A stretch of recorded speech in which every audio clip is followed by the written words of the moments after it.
وكده حبايبي كده استهدت شويه. بسم الله الرحمن الرحيم. بصوا بصوا الجمال. بسم الله الرحمن الرحيم. جميله جدا واحلى حاجه تاكلوا هي دافيه كده. السلام عليكم حبايبي، عاملين ايه؟ يا رب تكونوا بألف خير وصحه يا رب وفي حال ان شاء الله. عايزين نشرب حاجه او ناكل حاجه سخنه. الجو النهارده شتاء وبتشتي وساعه. لقينا شويه فراوله عندنا في التلاجة، طلعتهم غسلتهم وقطعتهم كده وقلنا نعملهم حاجه حلوه. بس عصير، الجو ساقع، عايزين اي حاجه سخنه كده نضربهم في الخلاط ونشوف هنعمل ايه مع بعض ان شاء الله. كده بسم الله الرحمن الرحيم. نحط شويه سكر كده، السكر حسب الرغبه. وكده ايه، بسم الله الرحمن الرحيم، اللبن كده بالقشطه بتاعته. بصوا بصوا ما شاء الله.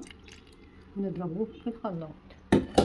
ماشي، ضربتهم كده عشان ايه هروح احطهم ايه عايزه. حطينا حله فاضيه. بسم الله الرحمن الرحيم. كده ده 3 كوبايات لبن بالفراوله بالسكر. السكر حسب الرغبه. كده نفضل نقلب لحد بقى السكر كده ما يدوب وتغلي غلوه كده. بسم الله الرحمن الرحيم، اللهم صل على سيدنا محمد. الفراوله نديها غلوه كده وبعد كده ايه مع بعضينا كده ونحطه بقى. وخلوا بالكم ما تعلوش عليه عشان ده لبن مع الفراوله عشان ايه ما يكبش. كده نقول ايه بسم الله الرحمن الرحيم. نحط النشا. بسم الله الرحمن الرحيم. نقلبه على طول ما نسيبوش عشان ما يكلكعش.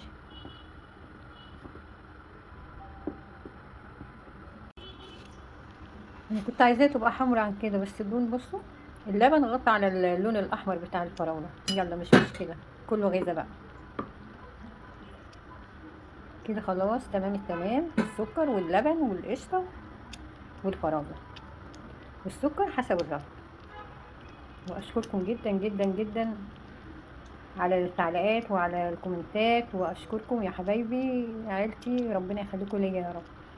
كده حبايبي ما خليتهاش ايه سميكه قوي عشان لما تقعد هتتقل عن كده. كده نفضيها في الاطباق واوريها لكم ان شاء الله. دي كده هتدفيكم في الشتاء واولادكم مية مية. حاجه حلوه وحاجه مغذيه وانتوا اللي عاملينها. وكده حبايبي كده استهدت شويه. بسم الله الرحمن الرحيم. بصوا بصوا الجمال. بسم الله الرحمن الرحيم.